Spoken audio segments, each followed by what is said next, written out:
कधी कधी सगळ्याच कामांना उशीर होतो आणि घरात एकदमच सगळ्यांना भूक लागते. मग अशा वेळी प्रश्न पडतो की सुरुवात कशी करावी, कारण बाळ लहान आहे, बाबाचं ऑफिस आहे आणि माझेही नवरात्रीचे उपवास आणि त्यात बाळ अंगावर दूध पितं. आजही असंच काहीतरी कन्फ्युजन झालं. मग कन्फ्युजन साईडला ठेवलं आणि मी सरळ कामाला सुरुवात केली.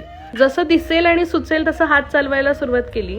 आधी तव्यावर शेंगदाणे भाजायला घेतले, दुसरीकडे डाळ भिजत घातली, लसूण, कांदा, बटाटा सगळं कट करून घेतलं आणि मग एका कढाईमध्ये तेल, जिरे, मोहरी, कांदा घालून सगळं परतायला ठेवलं. ते परतत होतं तोपर्यंत कोबी काढून तो सुद्धा कट करून घेतला.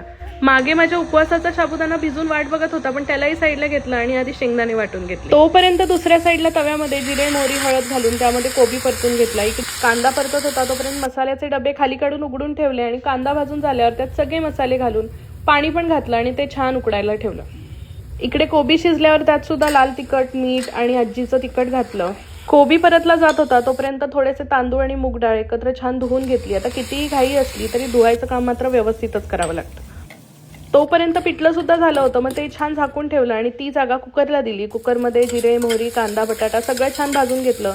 कुकरमधलं सगळं छान भाजून झाल्यानंतर त्याच्यामध्ये मस्तपैकी तांदूळ आणि मूग डाळ ॲड केली. नंतर मीठ वगैरे घातलं आणि सगळं मस्तपैकी पाणी वगैरे घालून छान कुकर बंद करून ठेवला. अगदी 10 ते 15 मिनिटापर्यंत माझे 3 प्रकार बनवून झाले होते. बाहेर येऊन बघते तर बाळ सुद्धा उठला होता आणि त्याचा पप्पा सुद्धा जेवायला रेडी होता.